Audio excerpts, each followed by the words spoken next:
اللہ تبارک و تعالی نے قرآن مجید میں ارشاد فرمایا ہے کہ تم نہ ترجیح دنیا کی زندگی کو دیتے ہو، اپنے جینے کو ترجیح دیتے ہو، جینے کے لیے زیادہ کام کرنا چاہتے ہو۔ والآخرۃ خیر وابقیٰ، حالانکہ آخرت تمہارے لیے بہتر بھی ہے اور ہمیشہ باقی رہنے والی بھی۔ تم ترجیح دنیا کی زندگی کو دیتے ہو، حالانکہ آخرت تمہارے لیے بہتر بھی ہے، والآخرۃ خیر وابقیٰ، اور ہمیشہ باقی رہنے والی بھی۔ انسان اور مسلمان کو یہ حکم دیا گیا ہے کہ اس کی ترجیح دنیا داری نہیں ہونی چاہیے۔ مال، دولت، عہدہ، منصب، شہرت، اس کو ترجیحی بنیادوں پر یہ کام نہ کرے۔ ترجیح اس کی اللہ اور اس کے رسول کی ذات ہے۔ دنیا ضرورت ہے، اس کو ضرورت سمجھے، اس کو اپنے اوپر طاری نہ کرے۔ کمر سیدھی کرنے کے لیے روٹی کھانی ہے، اس کو ضرورت سمجھے۔ بدن چھپانے کے لیے کپڑا چاہیے، اس کو ضرورت سمجھ لے۔ سر چھپانے کے لیے چھت کی ضرورت ہے، اس کو ضرورت سمجھے، لیکن کبھی بھی کسی موقع پر اس بات کو سمجھ لیں کہ ترجیح دنیا کو نہ دے، ترجیح آخرت کو، اللہ کی ذات کو۔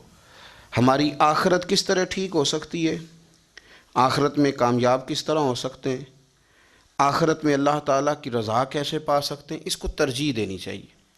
نبی پاک صلی اللہ تعالیٰ علیہ وسلم کے بہت سارے صحابہ بڑی شانوں والے، ایک صحابی کا ہم آج ذکر کرنے جا رہے ہیں جن کا نام ہے حضرت ابو ذر غفاری رضی اللہ تعالیٰ۔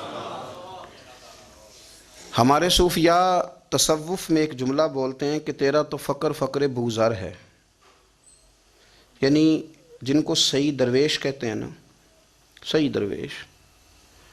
مولا علی شیر خدا رضی اللہ تعالیٰ عنہ فرمایا کرتے دو ہی تو بندے ہیں جو رب کے رستے میں کسی شے کی پرواہ نہیں کرتے۔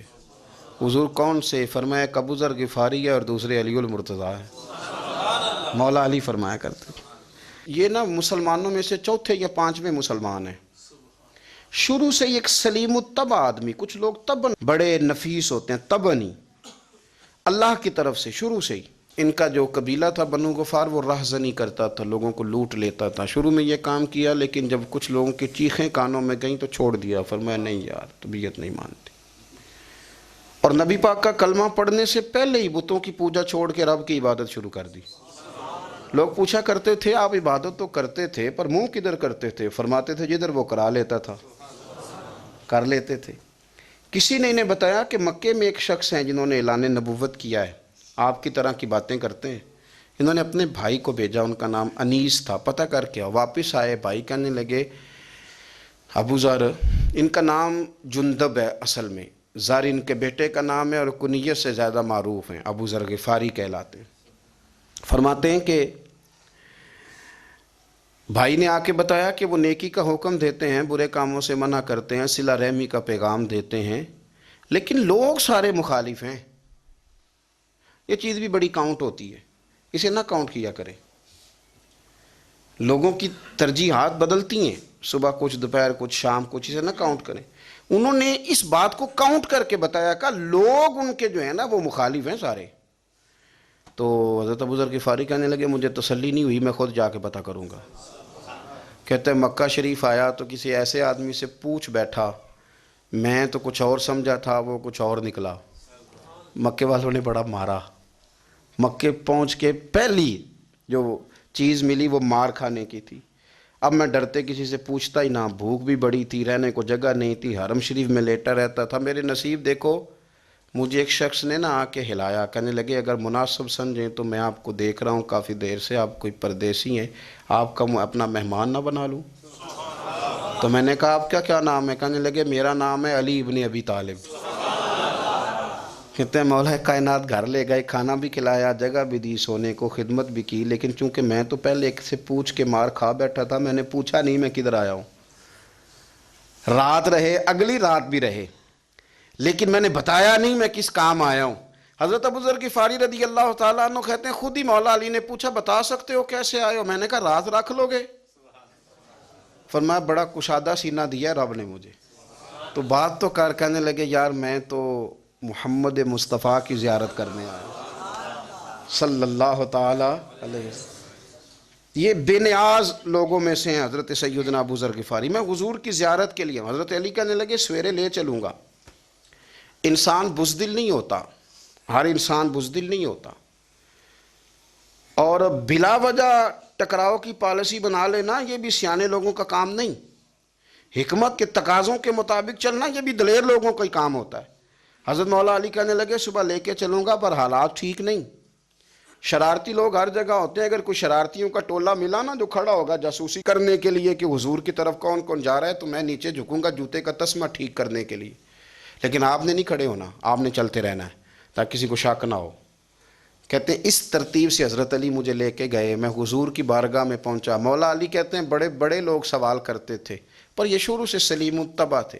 مجھے کہہ لینے دینا، جنہوں نے ماننا ہوتا ہے وہ لمبے سوال کرتے ہی نہیں. مان جو لیا تو لمبے سوالوں کی ضرورت ہی کوئی نہیں. کہتے ہیں لوگ بڑے بڑے سوال کرتے تھے پر ابو ذر نے 2-3 باتیں ہی پوچھیں اور آگے جا کے کہنے لگے حضور ہاتھ بڑھائیں مجھے کلمہ پڑھائیں. نبی پاک صلی اللہ علیہ وسلم نے کلمہ پڑھایا. فرمایا باہر جا کے نا ابھی ذکر کرنا کہ تم مسلمان ہو گیا، یہ ماریں گے. عرض کی حضور انہیں مارنے دے، میں آیا بھی مار کھا نہیں ہوں، انہیں مارنے دے نا. پڑا فلک کو کبھی دل جلوں سے کام نہیں. داغ دلوی نے کہا تھا پڑا فلک کو کبھی دل جلوں سے کام نہیں، اور جلا کے راکھ نہ کر دوں تو داغ نام نہیں. ماری تو کھانے آئے ہیں، مارنے دیں، کرنے دیں زہر جتنا لگانا ہے لگانے دیں. باہر جا کے اعلان کیا. مکے والوں نے مارا، اتنا مارا کہ بے ہوش ہو گئے. پھر کسی نے بتایا کہ تم نے گزرنا بھی ہے ان کے علاقے سے، بنو غفار سے. پھر ان کا پتہ بھی ہے یہ لوگ بڑے سخت ہیں. پھر چھوڑا. تباً بڑے جلالی تھے، زاہد مزاج تھے. فرماتے تھے کہ جو تمہاری ضرورت سے زیادہ ہے وہ سارا صدقہ کرو. کنز کے معاملے میں ان کا رویہ یہ تھا.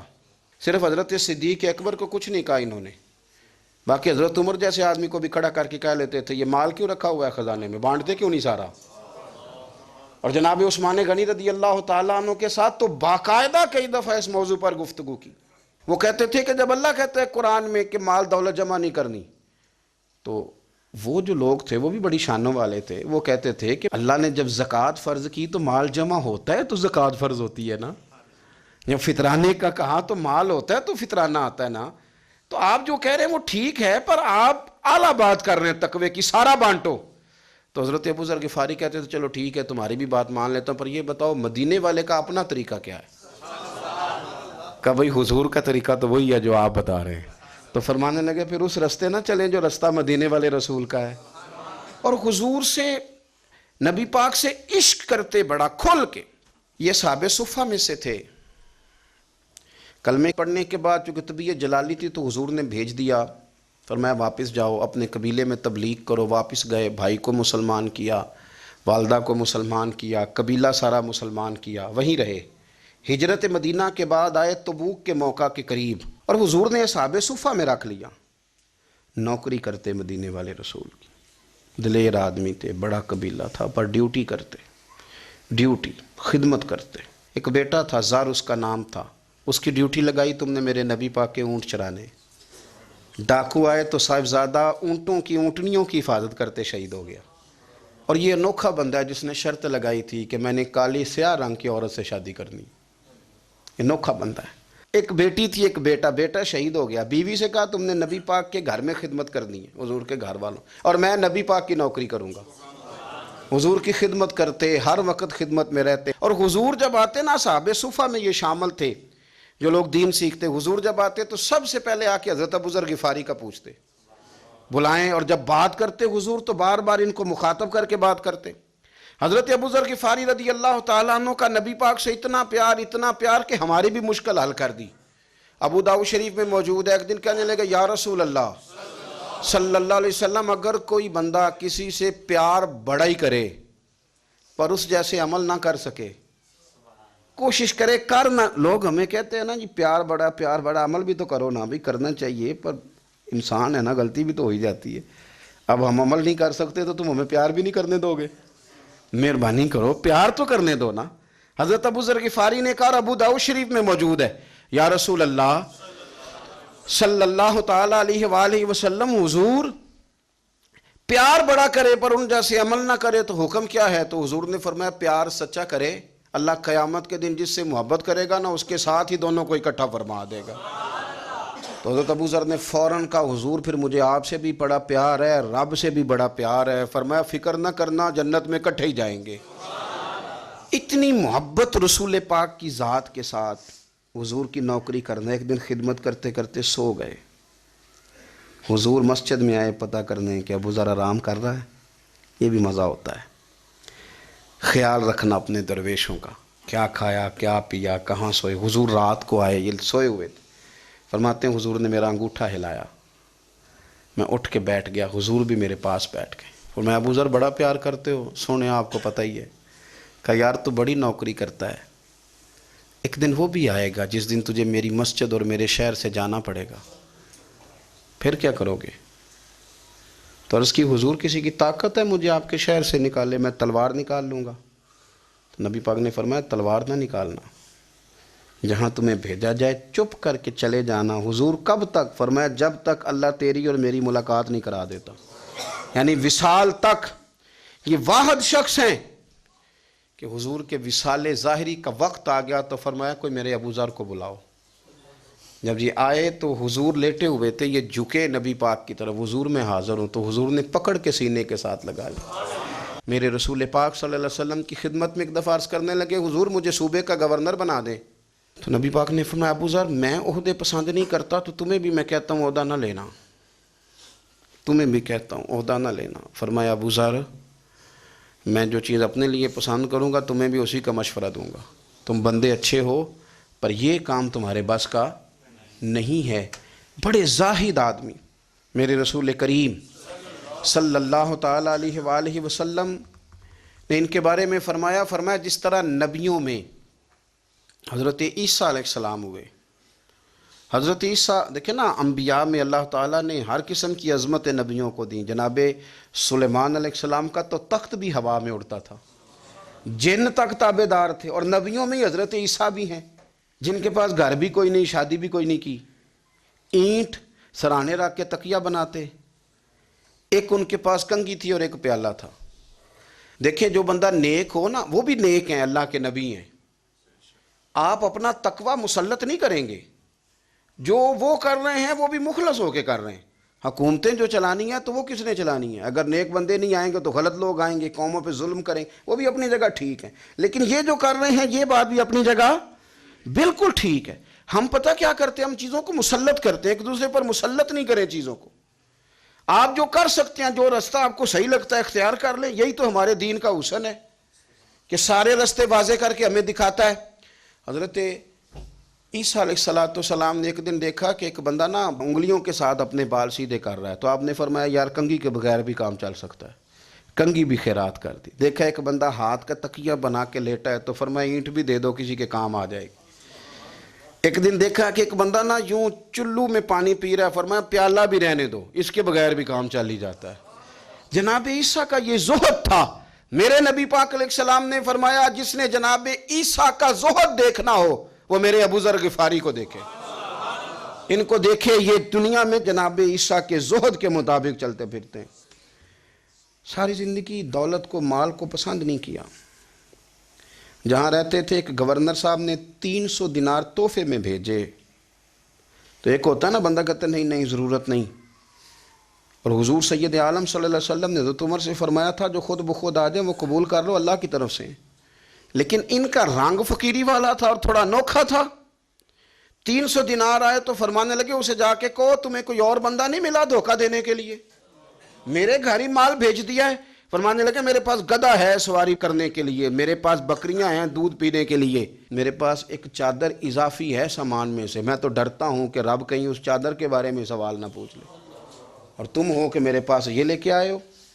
حضرت عثمان غنی کے پاس جا کے کہا کرتے کتنا لوگوں کے پاس پیسہ آ گیا ہے، ہر بندے کے گھر میں مال ہے، یہ کیا ہو رہا ہے، لوگوں سے کہیں خرچ کرے غریبوں پہ۔ حضرت عثمان غنی فرمانے لگے تمہیں تو خوش ہونا چاہیے کہ میرے دور میں لوگ خوشحال ہو گئے ہیں۔ آپ فرمانے لگے نہیں، وہ والا رنگ زیادہ بہتر ہے جو مدینے والے نے اختیار فرمایا ہے، کیونکہ کچا رنگ للاری والا چڑھدا تے لیندا رہندا عشق تیرے دا رنگ محمد، جدوں چڑھ جائے پھر نہیں لیندا۔ آپ کی طبیعت کے اندر دولت سے بیزاری، حضرت ابو درداء، حضرت ابو موسیٰ اشعری، حضرت ابو ہریرہ رضی اللہ تعالیٰ عنہ، یہ سمجھ لیں ان کے کلاس فیلو تھے، ان کے ساتھ پڑھا تھا انہوں نے۔ حضرت ابو ذر غفاری ان پر بھی جلال کرتے ہیں۔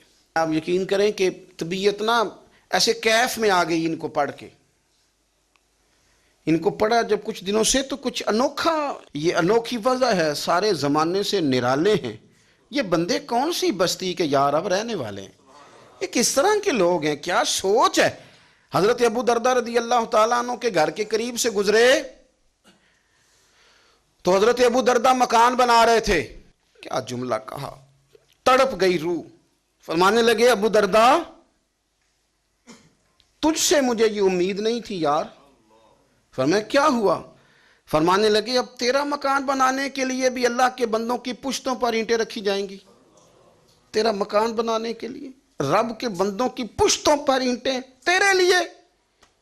حضرت ابو درداء نے گردن جھکا لی، فرمایا یار جہاں تو ہے نا تو بالکل ہی ٹھیک کہتا ہے۔ کیوں؟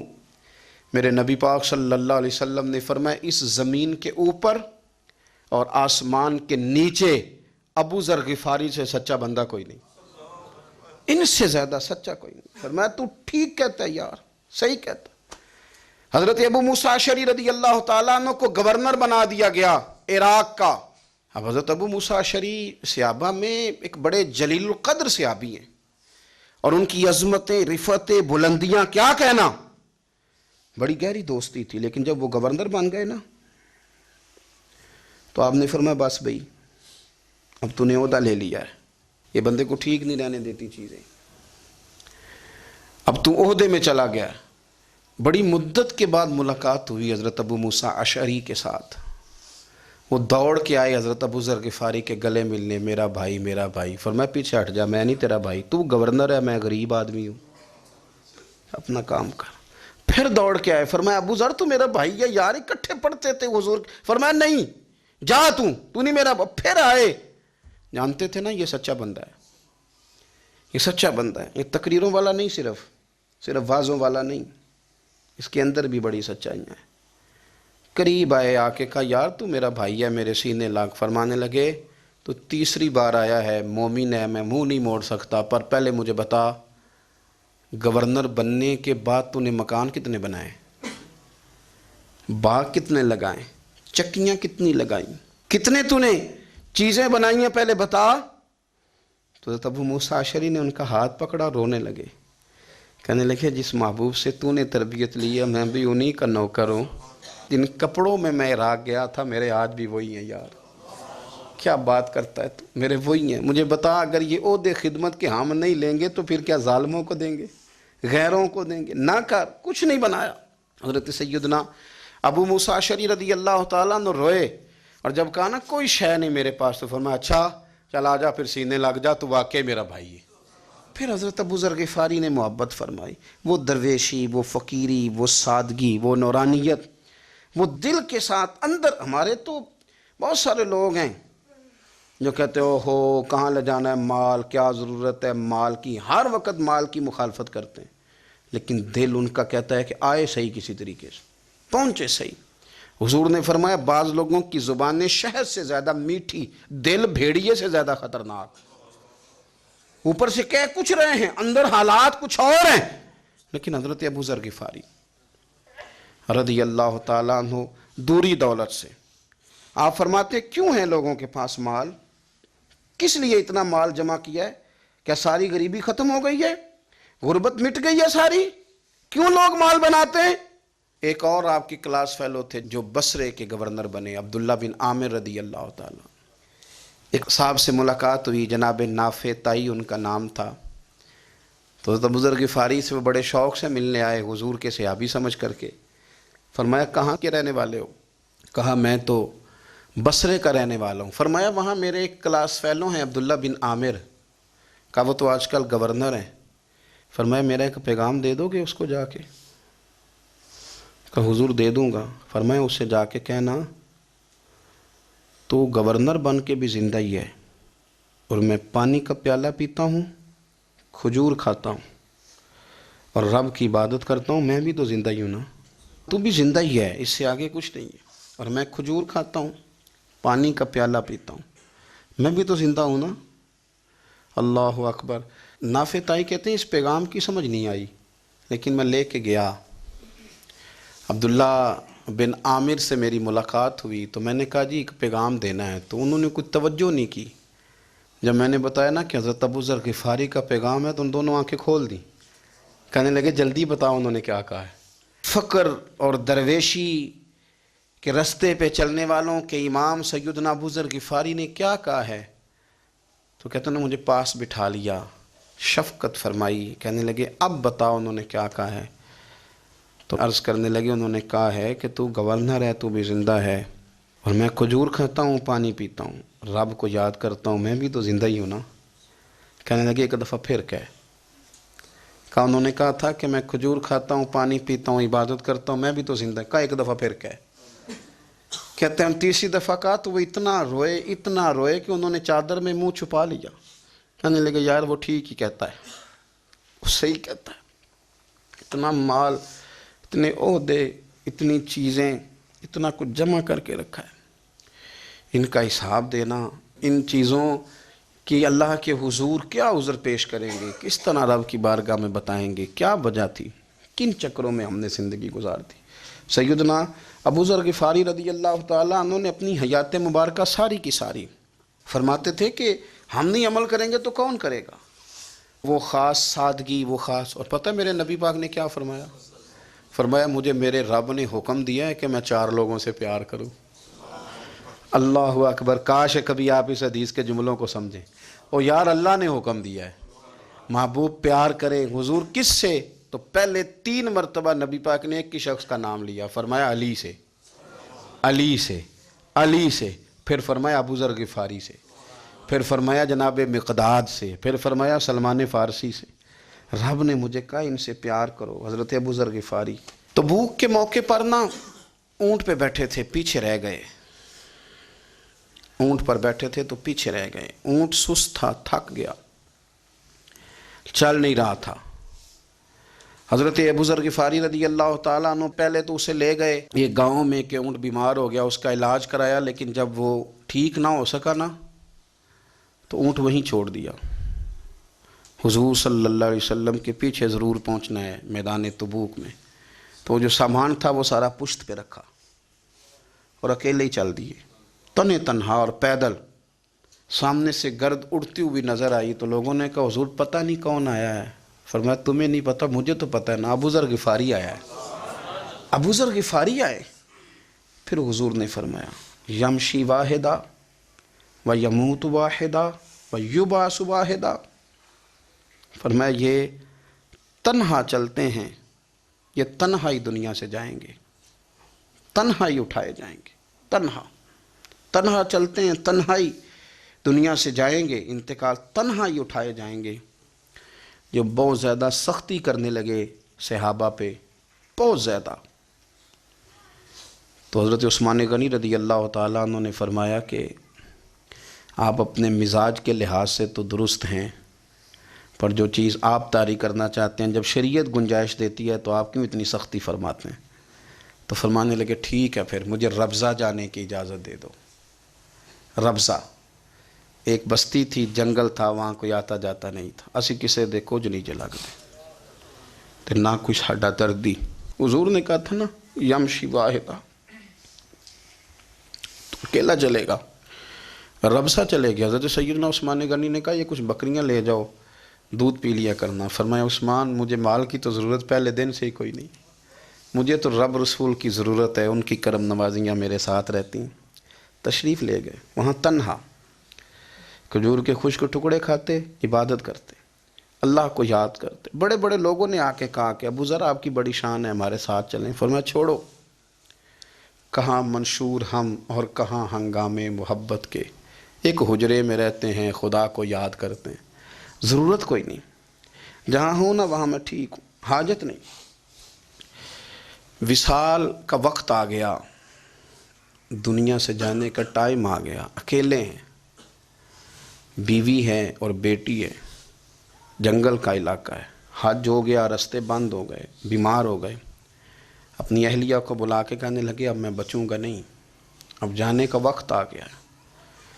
میں نے فقیری جو حضور کی دیکھی تھی اس میں نے وقت گزارا ہے، اور دیکھ میں جا بھی فقیری میرا ہوں، لے سجدہ سا توڑ دی پائی، جان بھی دیتی تیرا تیرے، اب جانے کا وقت ہے تو اس طرح کرنا، اگر تیرے پاس کوئی کپڑا ہوا تو مجھے کفن دے دینا، نہ ہوا تو اللہ کے سپرد کر دینا۔ کہا ہم 2 عورتیں ہیں، جنازہ غسل کفن، فرمایا رب جماعت بھیجے گا میرے لیے، لوگ آئیں گے، میرے نبی پاک نے مجھ سے وعدہ کیا تھا آئیں گے نا لوگ۔ تو اہلیہ کہنے لگی ابو ذر آپ کو کیسے پتہ ہے کہ آپ اس صحرا میں انتقال کر جائیں گے، اللہ شفا دینے والا ہے۔ فرمانے لگے ہم 3-4 لوگ بیٹھے تھے تو حضور نے فرمایا تھا تم میں سے ایک شخص صحرا میں اکیلا انتقال کر جائے گا، تو وہ میرے جتنے باقی ساتھی تھے وہ سارے انتقال کر گئے، اب میں اکیلا ہی بچا، مجھے پتہ ہے وہ میں ہی ہوں، تو تم دیکھنا تمہیں کوئی نہ کوئی مل جائے گا غسل کفن کے لیے۔ آپ کی اہلیہ کہتی ہیں کہ میں اٹھی، کبھی دوڑ کے میں باہر جاتی، سڑک پہ جا کے دیکھتی کوئی گزر رہا ہے، پھر میں آ کے کہتی حج ختم ہو گیا ہے، راستے بند ہو گئے ہیں، کون آئے گا جنگل میں، پھر میں آ کے ان کی تیمارداری کرتی، پھر اٹھ کے جاتی، پھر میں آ کے تیمارداری کرتی۔ اچانک میری نظر پڑی تو ایک چھوٹا سا قافلہ آ رہا تھا، اس قافلے میں چند لوگ تھے اور سب سے بڑھ کر صحابی رسول حضرت عبداللہ ابن مسعود بھی تھے۔ میں نے ان کو اشارہ کیا تو وہ دوڑے آئے، کہنے لگے بہن کیا ہے؟ میں نے کہا یہاں ایک شخص ہے، تمہاری تھوڑی سی ضرورت ہے اس کو۔ تو حضرت عبداللہ ابن مسعود کہنے لگے کون ہے بی بی؟ کہتے ہیں میں نے کہا کہ وہ ابو ذر غفاری ہیں۔ کہتے تڑپ کے روئے عبداللہ ابن مسعود، تڑپ کے کہنے لگے ابو ذر میرے نبی پاک کا پیارا، میرے ماں بھی اس پہ قربان، میرا باپ بھی قربان، کدھر ہے جلدی بتاؤ۔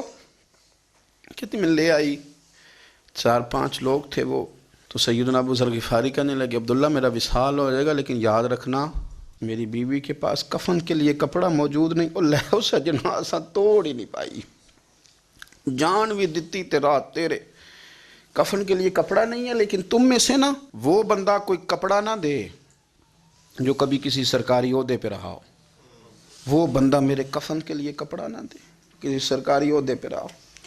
ایک انصاری جوان کہنے لگا ابو ذر میں کبھی کسی عہدے پہ نہیں رہا، اگر آپ میری چادر قبول کر لیں کفن کے لیے تو میں ٹھیک ہے، میں نے نا حضور کے طریقے پر زندگی گزاری ہے، چپ کر کے میرا جنازہ پڑھ دینا اور مجھے کہیں اور نہ لے کے جانا، اسی کسی دے کچھ نہیں لگتے تو نہ کوئی ساڈا دردی، یہیں کسی صحرا میں جنگل میں یہیں کوئی قبر کھود کے مجھے دفن کر دینا، مجھے جانے نہیں ہے کسی جگہ۔ حضرت عبداللہ ابن مسعود رضی اللہ تعالیٰ عنہ نے جنازہ پڑھایا، اور اس درویش کو جو 5ویں یا 4تھے مسلمان ہیں ان کو وہاں دفن کیا۔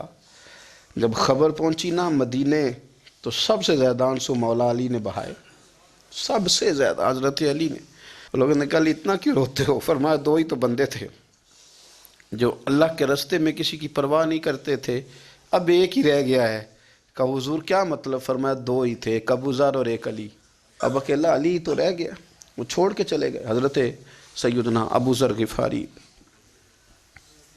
رضی اللہ تعالیٰ عنہ اس عظیم شخص کا نام ہے، سردار قبیلے سے تعلق تھا، بڑے بہادر تھے، پر حضور کو فقیری میں دیکھا تو پھر زندگی اسی فقیری میں گزار دی، اسی فقیری میں، اسی طریقے میں وفا کر کے نا اسی رنگ میں گزار دی، انہی نقشوں پہ رہے۔ اگرچہ جائز تھا، بڑے بڑے لوگ تھے، بڑے بڑے لوگ تھے، حضرت عبد الرحمن ابن عوف بڑا مال تھا، حضور نے ان کو جنتی کہا، ان کے پیچھے نماز پڑھی، سب ٹھیک تھا، پر فرماتے تھے یار میں انکار نہیں کرتا، پر میرے نبی نے فقیری کی، حضور نے ایک وقت کھایا ایک وقت بھوک کاٹی، تم کس طرح بھر بھر کے پیٹ کھاتے ہو، تم کس طرح اتنی آسانیاں دیکھتے ہو۔ حضرت ابو ذر غفاری فرماتے تھے مجھے میرے نبی پاک نے 6 باتوں کی وصیت کی تھی، اپنے بچوں کو بھی بتاتے تھے، دوستوں کو بھی، 6 باتوں کی حضور نے وصیت کی تھی۔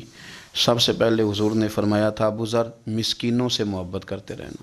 دوسرا نبی پاک صلی اللہ علیہ وسلم نے فرمایا تھا جب بھی دیکھنا نیچے والوں کو دیکھنا، اوپر والوں کو نہ دیکھنا، مالداروں جاگیرداروں پہ توجہ نہ کرنا، ذہن خراب ہوگا، نیچے دیکھنا، غریبوں کی طرف توجہ رکھنا۔ تیسرے نمبر پر نبی پاک صلی اللہ علیہ وسلم نے فرمایا تھا ہر حال میں حق بات کہنا اگرچہ وہ کڑوی ہو۔ چوتھے نمبر پہ میرے محبوب نے فرمایا تھا اللہ کے معاملے میں کسی کی پرواہ نہ کرنا، کوئی کیا کہتا ہے کہتا رہے، تم رب کے رستے پہ چلتے رہنا، ملامت کی پرواہ نہ کرنا۔ اور پانچویں نمبر پر میرے نبی پاک نے مجھ سے کہا تھا اگر رشتہ دار تجھ سے تعلق توڑیں بھی نہ تو جوڑ کے رکھنا، صلہ رحمی نہ چھوڑنا۔ اور چھٹے نمبر پر حضور نے فرمایا تھا اللہ کے عرش کے خزانوں میں سے خزانہ ہے لا حول ولا قوت الا باللہ العلی العظیم۔ حضور نے فرمایا اسے پڑھتے رہنا، اسے کبھی نہ چھوڑنا۔ اے اللہ ان نیک اور پاک لوگوں کا صدقہ ہمارے دلوں کو تقویٰ عطا فرما۔ آخر دعوانا الحمدللہ۔